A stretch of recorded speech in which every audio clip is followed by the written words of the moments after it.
Bonsoir, cordiale bienvenue. Adorer avec Marie en ce temps de l'Avent est le thème de ce soir.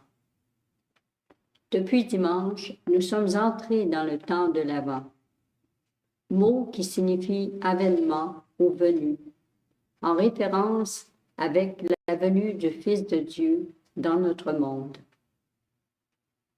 Cette venue que nous célébrons à Noël est une fête importante pour l'Église, mais elle a aussi marqué l'humanité d'une manière significative, puisqu'en s'incarnant, en prenant notre nature humaine, le Fils de Dieu l'a rendue participante de sa vie divine. Il a transformé ainsi notre manière d'être humain et de vivre notre quête de Dieu, car il s'est révélé en Jésus. Pour se préparer à cette fête chrétienne importante, l'Église consacre 4 semaines. Elle nous invite à nous mettre à l'écoute des prophètes de l'Ancien Testament qui ont annoncé la venue du Sauveur, particulièrement le prophète Isaïe. Ceux, comme disait Mère Julienne du Rosaire, d'une manière si belle, qui ont plongé leurs yeux dans l'avenir et qui, sous la lumière de l'Esprit, ont entrevu le grand mystère de l'incarnation. Dieu avait besoin d'une femme de notre race pour prendre nature humaine.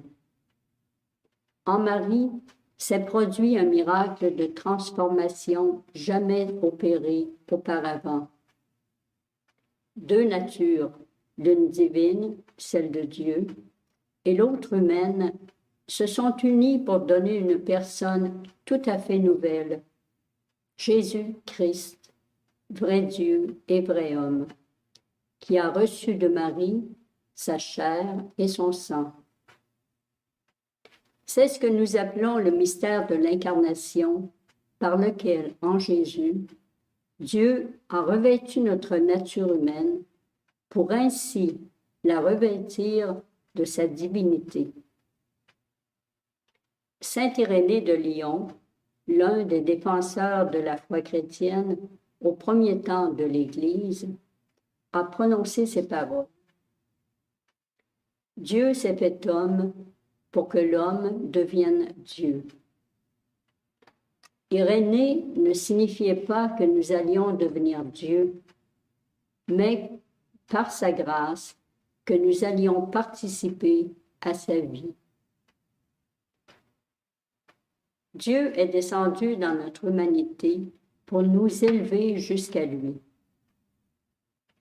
La première d'entre nous a bénéficié de cet amour incroyable de Dieu pour l'humanité est Marie, qui a été choisie pour donner naissance au Fils de Dieu. En acceptant la mission qui lui était confiée, Marie devenait la mère de Dieu, mais aussi, en principe, notre mère, car elle enfantait alors l'humanité à une vie nouvelle.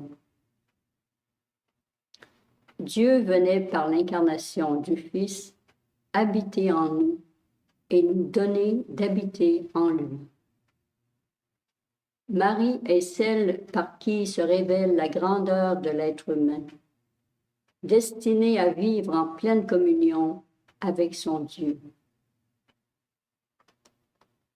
Inspirée par la fête de l'Immaculée Conception que nous célébrons le 8 décembre, Mère Julienne vivait toujours le temps de l'Avent en compagnie de Marie.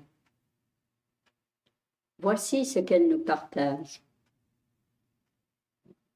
Ce n'est pas pour rien que l'Église met la fête de l'Immaculée en décembre.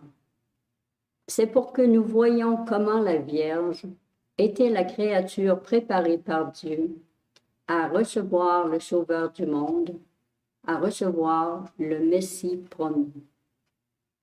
C'est surtout Marie qu'on doit regarder pendant l'Avent. On doit chercher à deviner, à saisir ses sentiments. c'est sûrement l'amour et l'adoration qui dominent. Fin de la citation. Lorsque Marie reçut la mission que lui annonçait l'ange Gabriel, elle l'a acceptée humblement, se faisant la servante du Seigneur.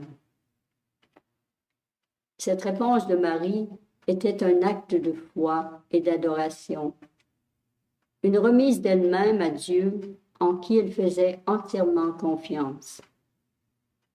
Marie s'est donnée totalement à Dieu dans un grand désir de correspondre à son projet d'amour pour l'humanité qui se réalisait à travers elle. Et ce don d'elle-même vécu dans la foi, Marie ne l'a jamais repris, même à travers de grandes difficultés.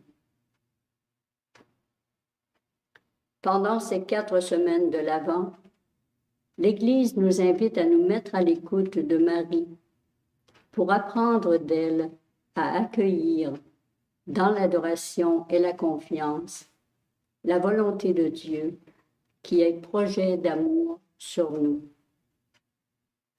Apprendre de Marie à remettre notre vie entre les mains du Père pour qu'il puisse nous communiquer son amour et nous donner de vivre en communion avec lui, en son Fils bien-aimé. L'Avent, 4 semaines pour apprendre de Marie à porter le Seigneur en nous, pour le donner davantage au monde. 4 semaines pour devenir un peu plus conscient de cette merveilleuse vocation. Dans ce but, je nous invite à nous arrêter quelquefois dans la journée. Par exemple, pendant les petits moments d'attente qui se présentent à la maison, au travail, dans l'auto, à l'épicerie, pour nous recentrer sur Jésus présent en nous et vivre un moment d'intimité avec lui. 4 semaines pour vivre de l'esprit comme Marie. C'est ce que disait le père dominicain Marie-Étienne Vessière. Écoutons-le. Apprenez à vivre de l'esprit de la très sainte Vierge. Elle vivait de l'esprit de Dieu. Rien ne se mouvait en elle que par le mouvement de l'esprit. Et c'est cette grâce qu'elle veut nous communiquer. Fin de la citation. Cette grâce, Marie nous la communique par le cœur de son Fils Jésus. Ce soir, rendons-nous à la chapelle en compagnie de Marie. Demandons-lui de nous aider à adorer Jésus présent dans le Saint-Sacrement, à nous donner à lui et accueillir le don qu'il nous fait de lui-même, don de sa présence, de son amour, de son action transformante. Demandons à Marie de nous enseigner l'abandon et la confiance en Dieu, notre Père, et de nous garder, comme elle, fermement établis dans la foi. Je vous souhaite un bon temps de l'Avent avec Marie.